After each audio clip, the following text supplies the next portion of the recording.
Hey guys, it's Mandy, and today I am completely snowed in, so I'm wearing my comfy snow what sweater. I am here to tell you a story about a relationship, a toxic relationship in my past. And before all of you guys go absolutely crazy in the comment section, no, this is not about Luca. Luca and I have been living together for a few months now, and it's been absolute bliss. Like, just so good. Like, everything is perfect with us.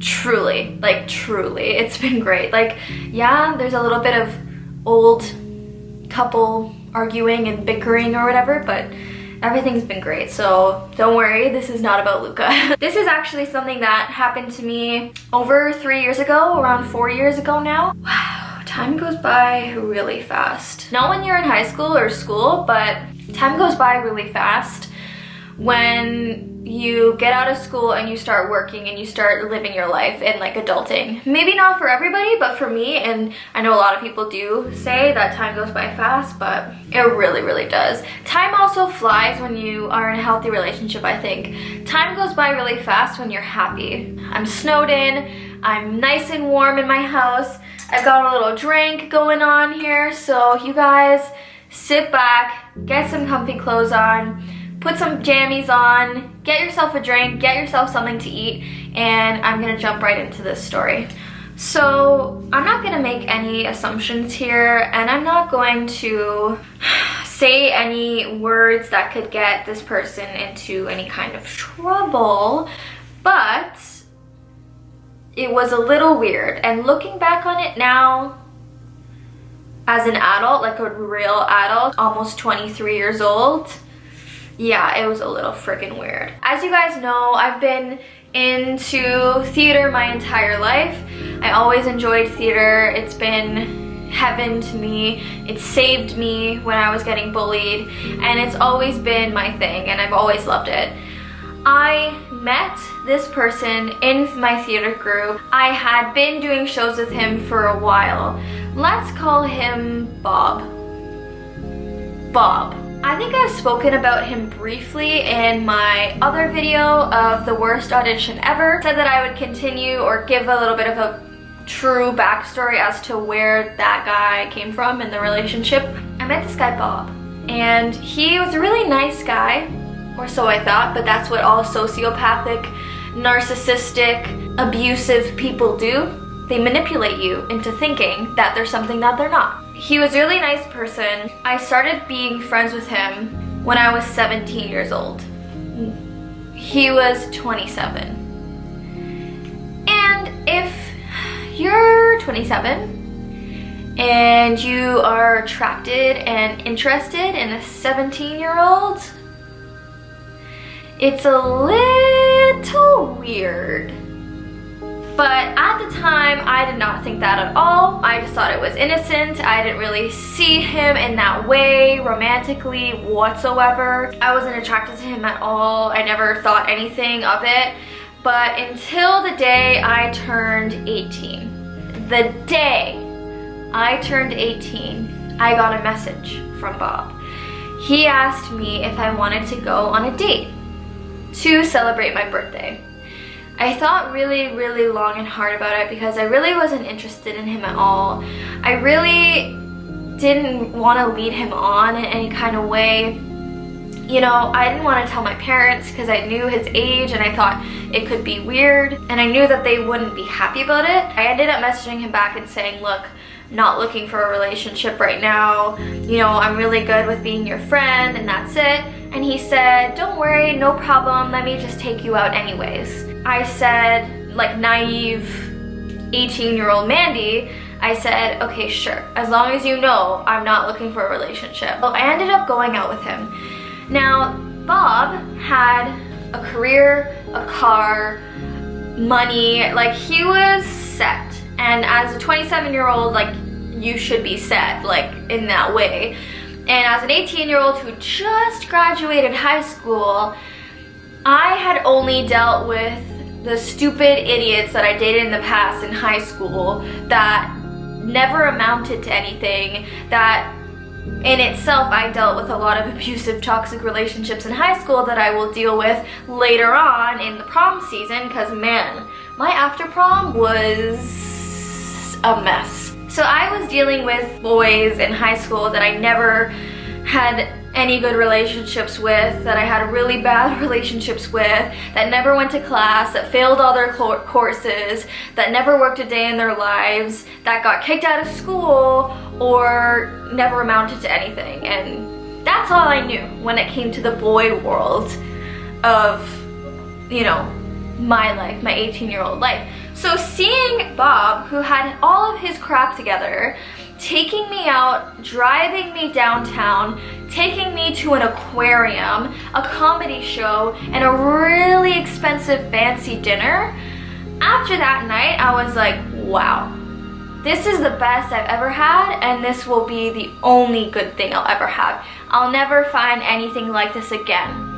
And all of you girls out there who have been in toxic, abusive relationships, you know exactly what I'm talking about when I say that. You don't think that you can get any better, and that is your first mistake. So one night after a rehearsal for musical theater, he would drive me home. It was late at night, it was after 10 o'clock, and he would pull over on the side of the road in the middle of my neighborhood beside a park, and we would sit in his car while he smoked cigarettes and talked.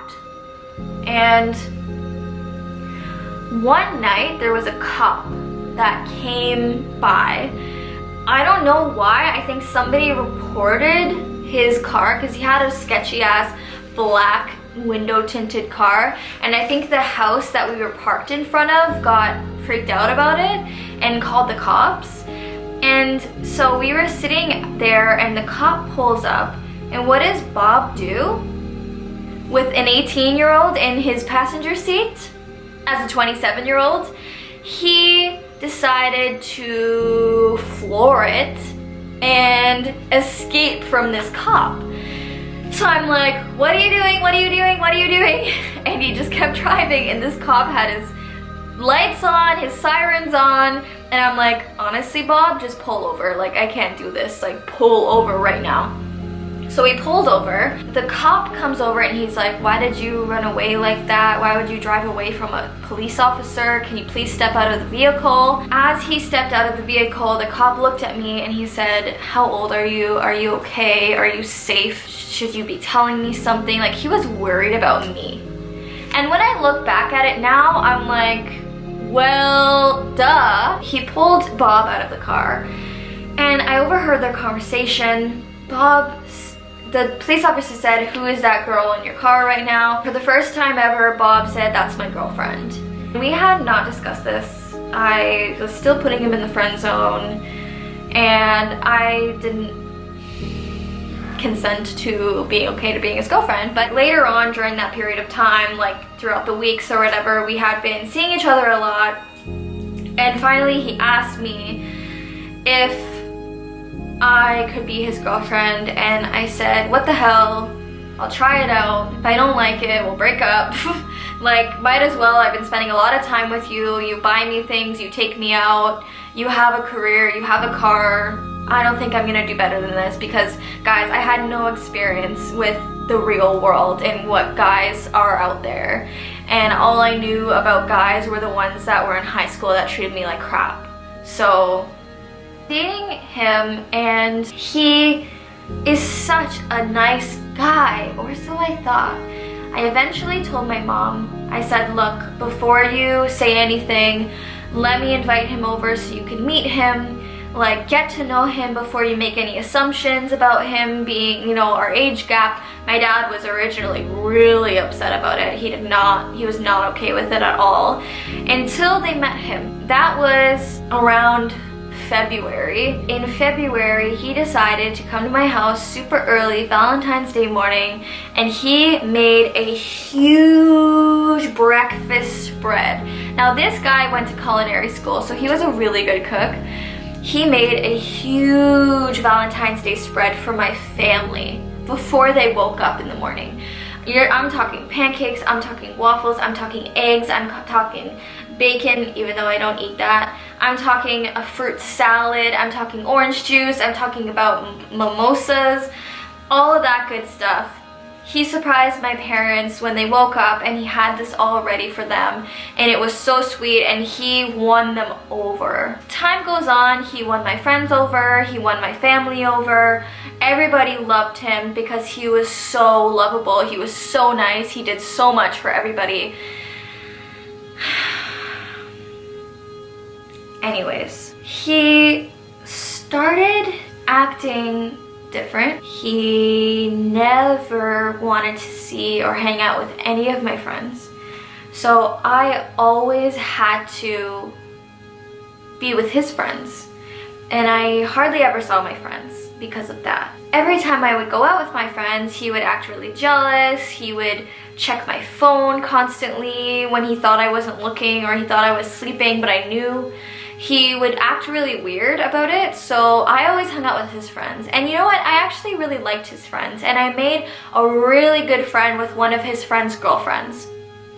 I made a really good friend with her. And for the next year, it was just him, what he wanted to do, his friends, his life, his family, his everything. And my friends and family started to get a little weirded out about it. They started getting upset because I was never around. I was always with him and I did everything he wanted to do. I started losing relationships with the people that were important to me in my life. Whenever I would like speak up about it or say something about it, he was very quick to get mad, but it wasn't that bad until we decided to move in together. I was really happy about it.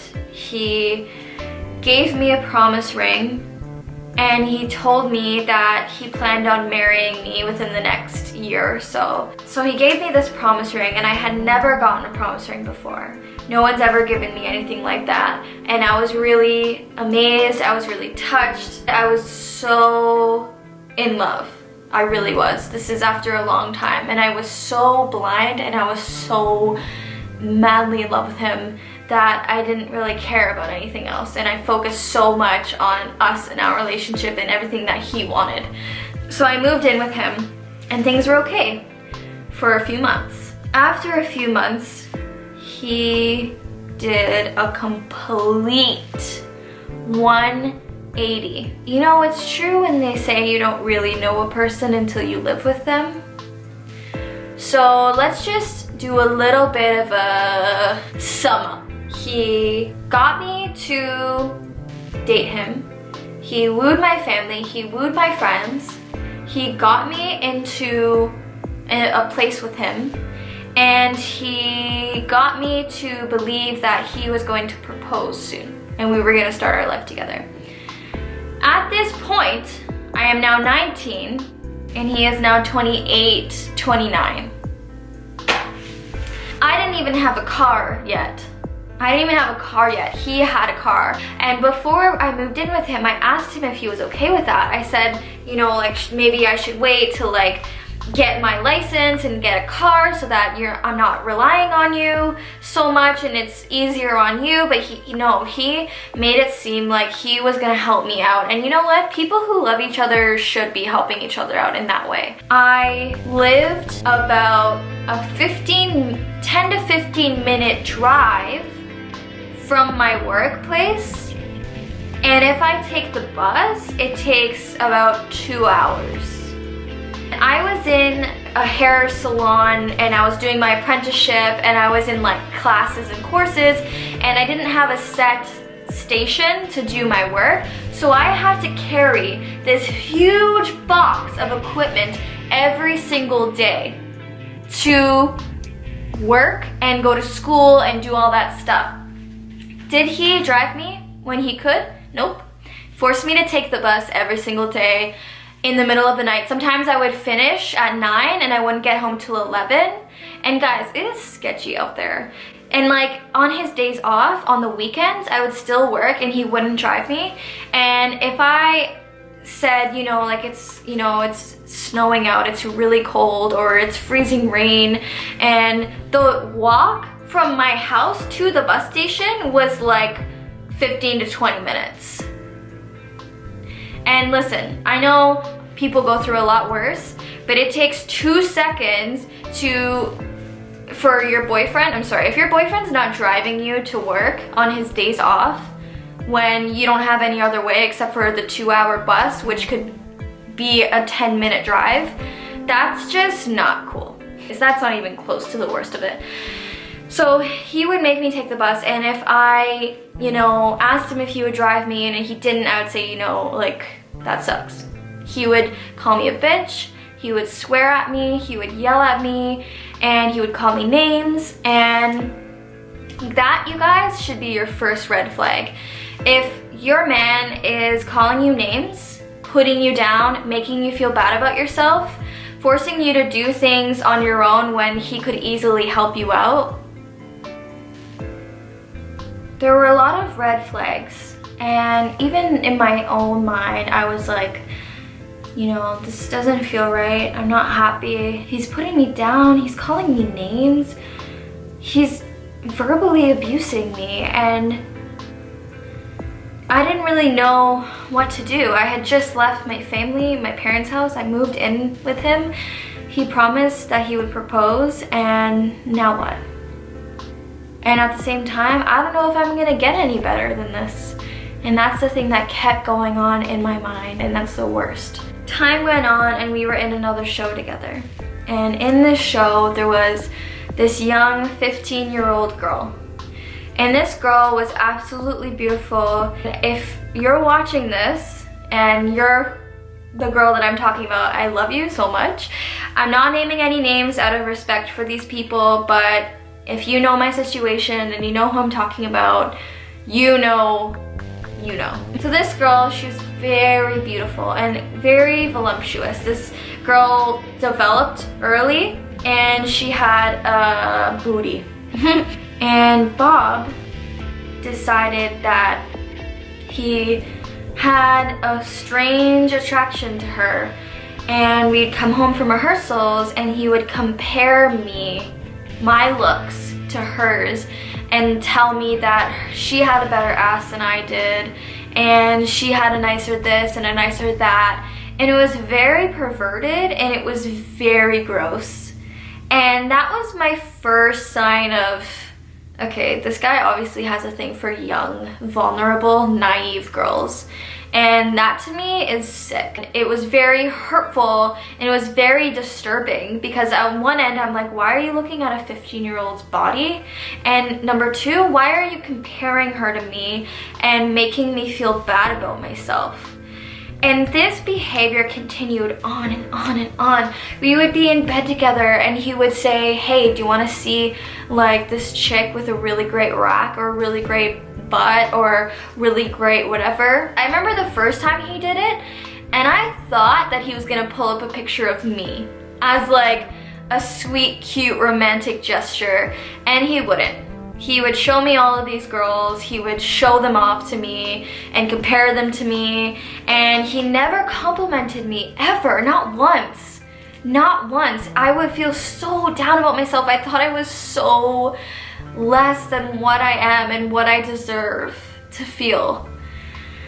It makes me emotional and it makes me sad, because it makes me mad that people are people are like this, and girls just like me had to go through that and don't know any better because we're young. That's what he would do. I started developing anxiety and jealousy, because I would always see him looking at girls, flirting with girls. I started going on his phone and checking his stuff, and I mean, could you blame me? I'd go on his phone and his whole phone would be him searching up a bunch of different girls and watching explicit videos, if you know what I mean, and all this stuff. Like, he was just perverted in that way. I started becoming really uncomfortable because I'm like, who am I dating? Like, who am I dating? I did not see this in him before. Started realizing whenever we'd go to his mom's house or whenever we'd go to his family's house or whatever, the way he would treat his mom and the way he would treat his sisters and just the women in his life in general was really not okay. He would get into serious fights with his mom. When a man has bad relationships with the women in his life, that's not a good sign. Like, if he doesn't treat women right, especially his own mother, that for me is a huge red flag. How do you expect him to treat his own wife or his own girlfriend? Towards the end of our relationship, his behavior and the way he would go about treating me and talking down to me in the house started happening outside of the house, in front of friends, at get-togethers, in front of my parents, in front of my mom. And I was so blind to it that when he was doing it, I didn't even realize it. And I would defend him. I would defend his behavior. My mom, my parents used to cry to me about it and say, I don't like the way he's treating you. He talks down to you. He does it in front of everybody. You know, he calls you names. He swears.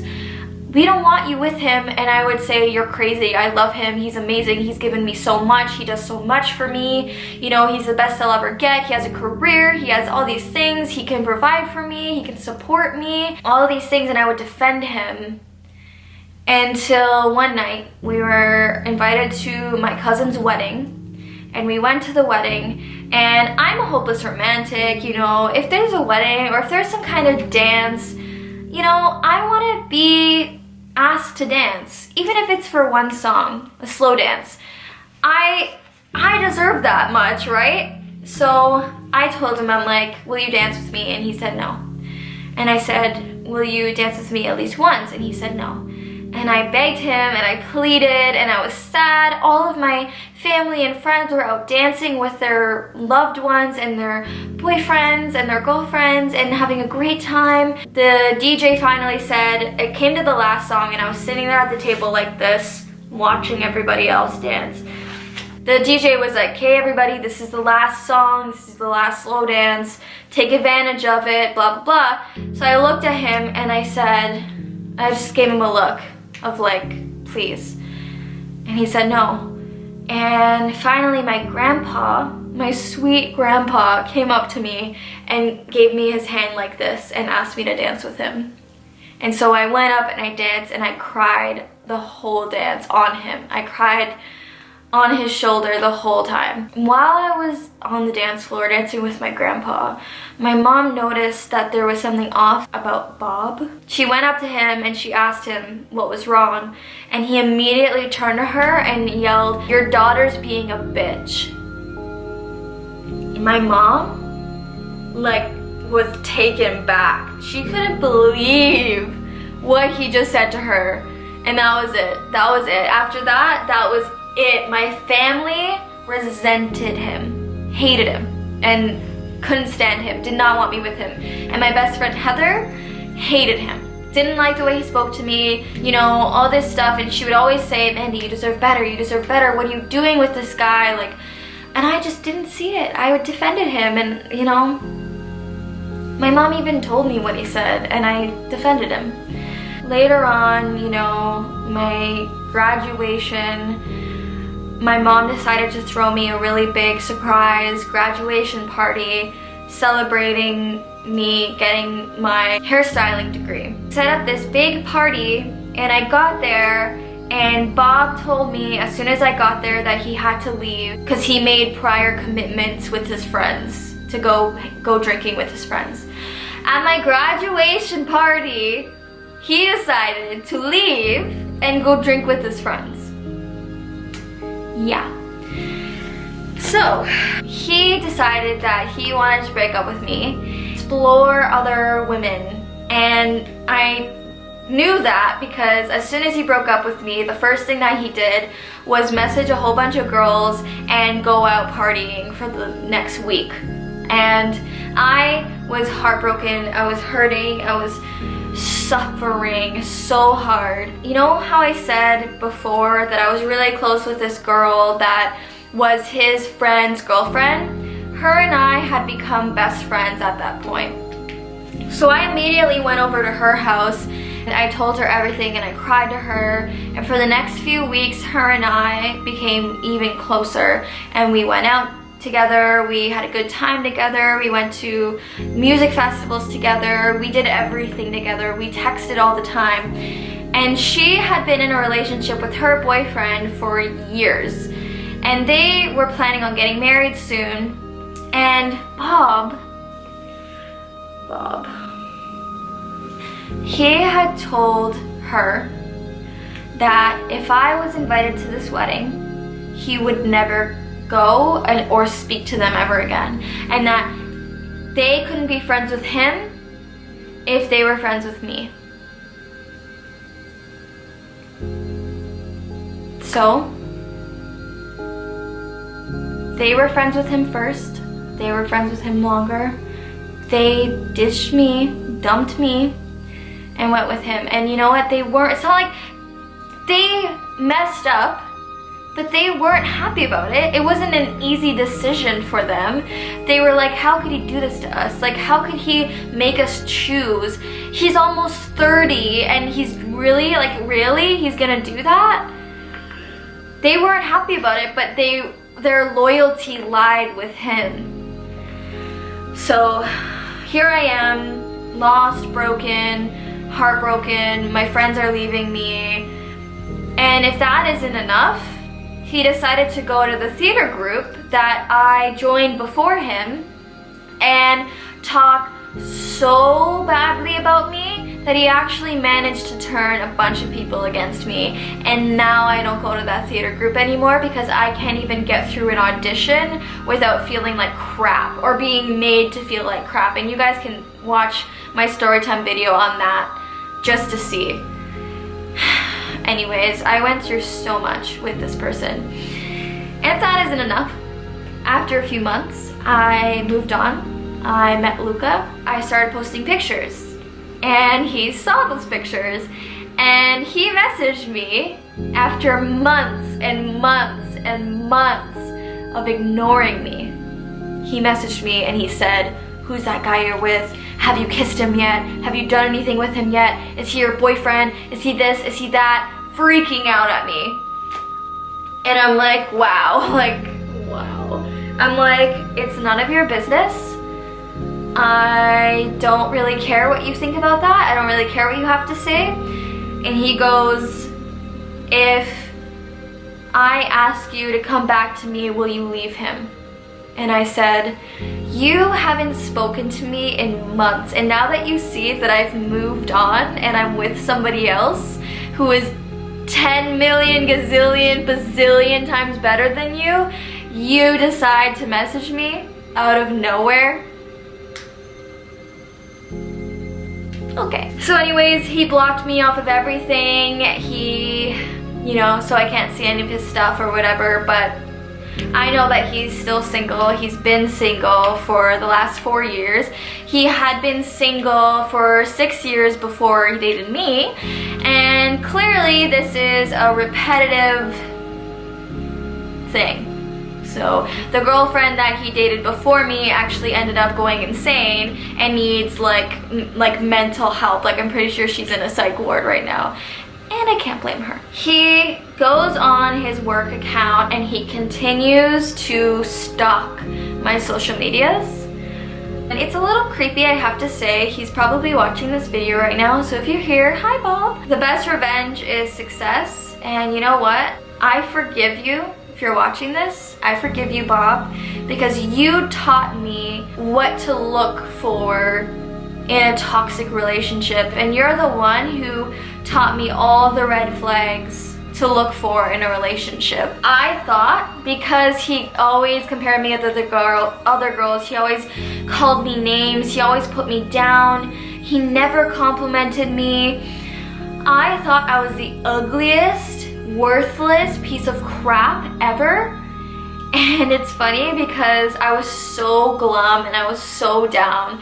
And the first time I ever went out after that, weeks later, I dressed up, I went to the club, and so many guys complimented me. And I know like a lot of girls find that annoying, and I do too now, but getting positive attention from other guys and telling me that I'm absolutely beautiful and making me feel like I'm actually attractive was like a huge moment for me. Like getting a bunch of guys coming up and asking for my number and being in a group of friends and being the only one that the guys would approach is like huge for me in that moment. After that, I finally gained my confidence back and I knew my self-worth.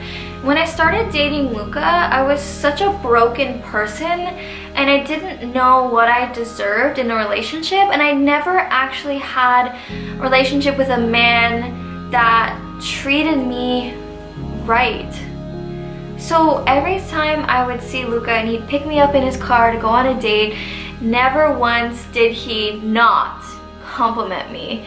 He complimented me every single time he saw me. He continues to compliment me and make me feel good about myself. He treats me right and he makes me feel like a princess. And that's what every girl deserves in their relationship, is to feel like a freaking princess. No, to feel like a queen. Feel like a queen. I was so taken back when Luca first started complimenting me and making me feel good about myself. I was like, whoa, whoa, whoa.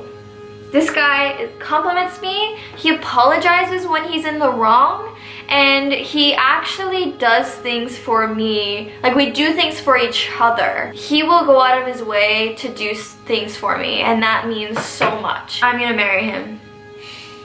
I'm gonna marry him and I'm gonna have his babies.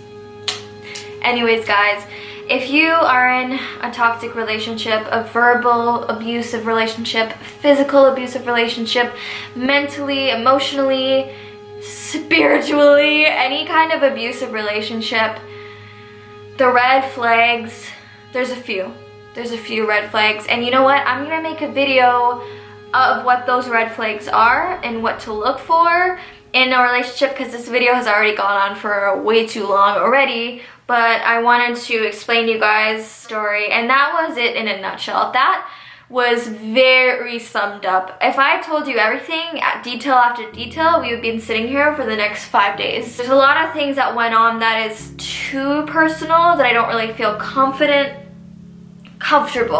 talking about on YouTube. But you can imagine, especially those of you who have been through it. Anyways. And you know what? This video isn't to say, not to say that people who are 10 years older than you, like people that are in relationships with huge age gaps aren't right, or, you know, like, no, like I think that people can date older people and it's fine and it's cool, but when you're an adult, it's different. Not when you turn 18 and it's illegal. That's not how it works. Like, he wasn't dating me for the right reasons and it got weird. And I don't know, I just don't think there's any reason for a 30-year-old to be interested in somebody who isn't even 20 yet. I don't understand it. I think it's gross. I don't think it's right. I've been there. I've experienced it, so it's not like I don't know what I'm talking about. To each their own. Everybody has their own relationships, and I'm sure people that have huge age gaps in their relationships have very successful, healthy relationships. Absolutely, I know people that do. So don't take what I'm saying the wrong way, or don't get offended by what I'm saying. This is just my experience. So thank you so much for watching. There is definitely gonna be more to come, 100%. I've been in another serious abusive relationship in high school, but I'll cover that sometime in the summer, prom season. So it's more, you know, seasonal, it's festive. You know, it's in the prom season, and that's exactly when the bad stuff went down. So anyways, you guys, thank you so much for watching this video. If you liked it, give it a thumbs up. Don't forget to hit subscribe and click the notification bell if you want to watch my videos when they come out. And I make videos every week, so be ready for that. I love you so much. I love you. Thanks for watching. Bye!